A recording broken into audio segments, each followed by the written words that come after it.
Hey there everyone, my name is Jakejames Lugo and welcome to the channel. So let's talk about PT, probably one of the most infamous video game demos to ever be released, period. And this is perfect because since it's Halloween time, I wanted to talk about a true horror experience, even though this is kind of like an undead concept for a game that just straight up won't go away, no matter how much Konami wants it to. So if you know exactly what we're going to be getting into with this, please try not to spoil it in the comments down below, at least for everybody else that wants to take this journey with us and see exactly what is PT.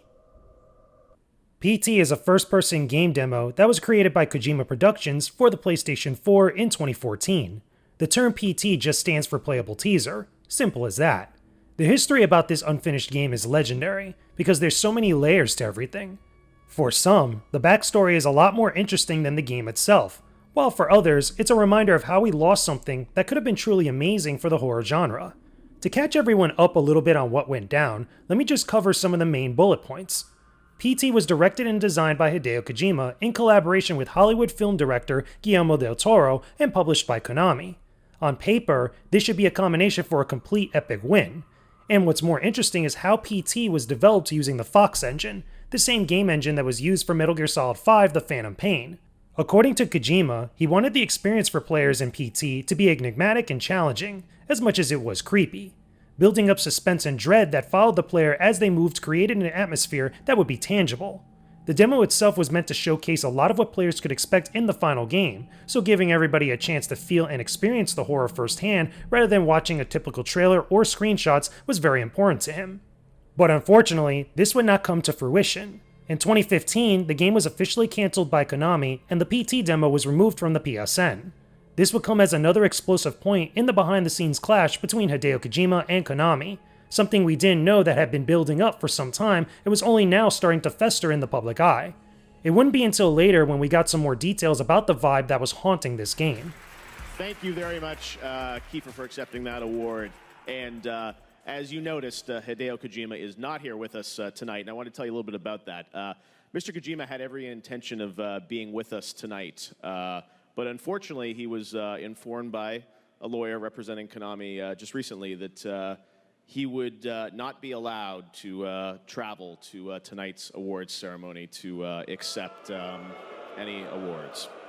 As of now, there is no real way to re-download the demo whatsoever legally, so anybody that still has PT installed on their console is holding an important part of recent gaming history.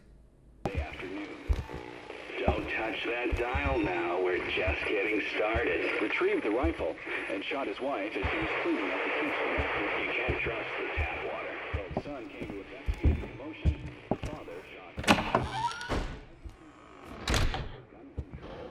Straight up, you cannot talk about PT in any sort of capacity without covering some of the feud between Konami and Hideo Kojima. It was just that intertwined and that crazy back then. You know, I remember covering the gaming news and following everything as it was happening, and there was just so much word of mouth about this demo, especially during a time, I think it was right before or right during when this kitchen demo came out, that eventually went on to become Resident Evil 7, because again, there was just this kind of like fascination with first-person like perspective and horror games, which just seemed to be like a marriage made in heaven, or a marriage made in hell, if you would. But I remember when this demo for PT came out, and it freaked everybody out, and people were trying to like, you know, scramble to figure out what exactly this was a demo for, and when the answer finally came out, it just blew everybody's minds. It was just such a zeitgeist moment for so many people within the games industry. And in my own ignorance, I really didn't think that PT was going to become such a big deal like what it did, especially since I just downloaded the demo onto my PlayStation 4 just out of complete ignorance. You know, I wanted to just download it and get to it sometime later, and then when everything else ended up happening, I was like, wow, I'm probably like one of the few people in the world, or at least one of the few groups of people in the world that still has this thing actually working on their PlayStation 4.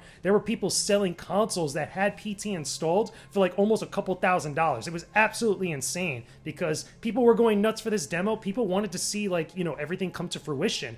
But with everything going on between Hideo Kojima and Konami and what that saga ended up becoming later on, it just wasn't going to be. But with all that being said, let's actually get to the gameplay of the demo itself and actually see what exactly was such a big deal. What did PT do so well that just got everybody's attention in such a visceral way? Now, even though this isn't a finished game we could review, we could still look at it and get a real sense of what PT was trying to go for. so I'm not going to be too harsh on this because it's still just a demo. Regardless, however, you can see that there's a high level of polish in PT that really adds to the horror you feel when playing it. After your character awakens in a dark room, you're stuck within an endless loop of the same hallway inside a house. You can move around, investigate objects around you, and walk through the same doors ahead. But while you do so, a haunting figure lurks in the shadows. You quickly realize that there's so much more going on as weird sounds start to pop up and visual cues appear that quickly become alarming.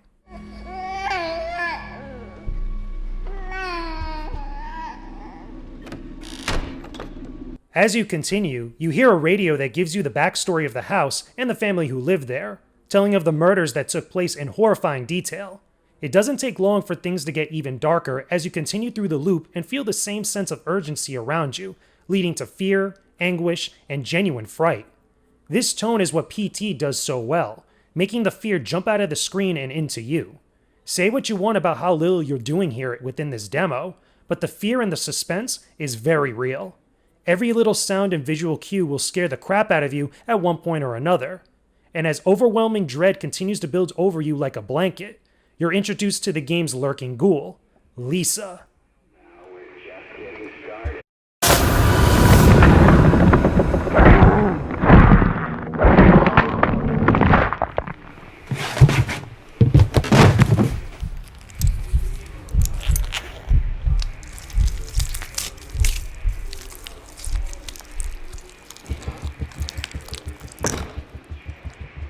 What you feel from this demo is just so darn real. Like, it's absolutely insane. Like, every little thing, just, every noise, every little, movement that you notice on the screen, and every just, quiet moment just instills this sense of fear into you. This sense of tension, this sense of, oh my God, I'm going into fight or flight mode. It just feels so real. That's the best way I could put it. If you're someone that just does not like horror experiences, or you're not too keen on them, whether it's horror video games or horror movies or whatever the hell that is true horror stuff, I highly suggest that you do not play this demo because you are going to feel like a wreck by the time that you're done. And I don't even think that you're going to complete the demo because it just really, the game just puts you in that mood. It really builds up this atmosphere. It really builds up this kind of sense of dread that just makes you feel something in the most visceral way. I mean, I got to give credit to Kojima and the rest of the team that worked on this because they accomplished something that a lot of other video games, over a course of many years have yet to really achieve. The one thing I guess you could criticize PT for doing that isn't really all that great is that you're not really doing a lot of stuff within it. You're only interacting with some objects here and there. But understand, this is a demo that was going to be part of a larger experience, part of a full retail game.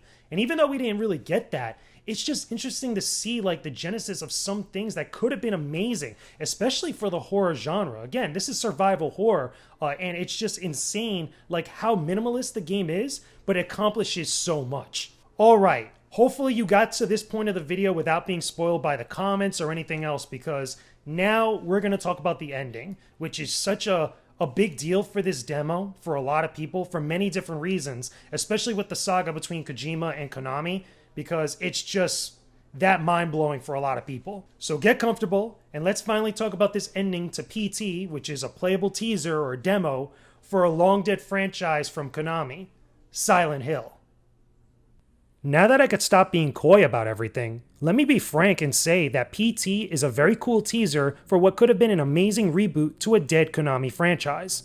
The annoying part about that is unless you already knew beforehand or saw something beforehand what PT actually was, it's a pain to get to the big reveal.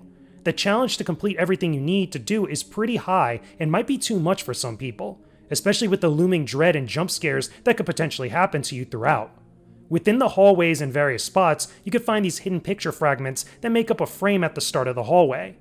Collecting these is the first step in a series of conditions you need to fulfill by the end of the demo, which includes listening to specific audio cues, inspecting objects at the right time, and even interacting with a ghost that appears randomly. Kojima made this demo so meta that you even need to plug in some headphones to your controller to fulfill one of the steps needed to reach the true ending. Stuff like this is very cool and breaks the fourth wall, a well-known Kojima trick at this point, but this also makes getting to the real ending very tedious. In my own playthroughs of PT for this video, I would be searching and listening for a long time to do all the right things I needed for the ending, but I would almost never get them.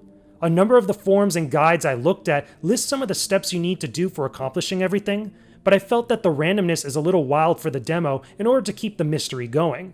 I'm pretty sure Kojima didn't want everyone to have the exact same experience or complete the demo too fast and spoil things.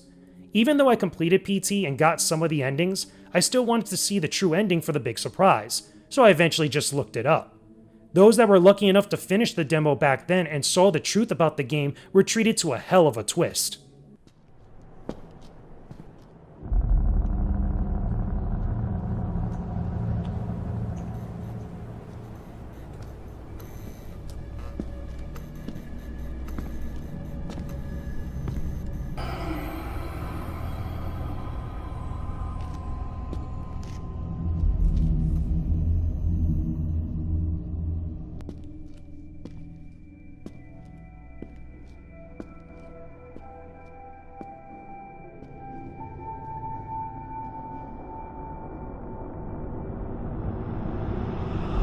Norman Reedus in Silent Hills. Now that is a very cool reveal. What one can get from having played PT and experienced what it has to offer is not only just the potential of the horror genre done in that type of fashion, but also a good window of insight into some of the kind of more negative aspects of the gaming industry, the business aspect, and how just the artistic nature of it could clash with that aspect. You know, it's a real shame because so many people wanted this game and wanted to actually see what their team was going to do in the full retail release had PT gone on to actually become a full retail game. And despite all that response, despite that demand for it, Konami still canceled the game. It's absolutely insane because this is just another bullet point in that ongoing saga between Kojima and Konami, and while a whole bunch of other stuff happened afterwards and even beforehand with that saga, it still sucks that PT itself as a game was collateral damage for everything that went on. And don't think for a second that that was the only relevant thing going on for PT back then, because you could definitely see a lot of the inspiration, a lot of the influence in other horror experiences, especially first-person horror experiences from the PT demo, specifically Resident Evil 7 and a couple others here and there. The funny thing about this is that some of the people that worked on PT back then that also went on to work on Resident Evil 7 had came out and said that if both games were able to be retail releases, especially if PT had become Silent Hills as intended, both experiences would have been very different. Personally, for me, I really do wish that the game got a full release, because Silent Hill as a franchise really had been dead for a very long time for Konami. It was just, they weren't doing anything with it. And seeing this actually be worked on and actually seeing that full reveal gave a lot of people hope for Konami as a company, you know, outside of the Metal Gear franchise or any of the other stuff that they had in the bank. This was just something very cool to see, but alas, it would never come to be. Yeah, he was just that kind of guy. But then one day he goes and kills us all. He couldn't even be original about the way he did it. I'm not complaining. I was dying of boredom anyway. But guess what? I will be coming back, and I'm bringing my new toys with me. And there you go, everyone. Those are my thoughts and my overall impression / review of PT Playable Teaser, also known as Silent Hills or the demo for Silent Hills. This is a cool piece of gaming history that is something that happened within my lifetime or within my career being part of the games industry, and it's just surreal now looking back at everything that happened and just how wild and crazy things were for it back then. If you've ever played the demo yourself, or if you still have the demo installed on your console and you're thinking about playing it sometime, maybe for the Halloween season, share some of your impressions down below in the comment section. Tell us if you actually enjoyed the demo, or if you were scared shitless, or if you wanted to see some other horror games or other franchises borrow elements from PT and implement them into their gaming experiences. I mean, this is just very cool to see, like, you know, other devs and other like people that are into games really kind of pull things here and there, and actually we get these whole new experiences. Even though certain things weren't really completed, we still get to see them in one form or another. Talk to me about that stuff down below in the comment section. And for what it's worth, happy Halloween to all of you out there. Thank you so much for supporting the channel. Hopefully you guys get a lot of candy this Halloween season. It can't be Halloween without candy. And you guys enjoy a good fright or a good experience with friends or safely at home with your family. I will talk to you guys again very soon. Hey there everyone, thanks for watching this video. I appreciate all of your support as always. On the side here I have some game reviews and other cool videos you might like to watch. Make sure you leave me a comment down below and subscribe to the channel too. Don't forget to hit that bell icon to be in the know when I post up new videos for you to check out. I'll talk to you all again real soon. Peace out and stay epic, everybody.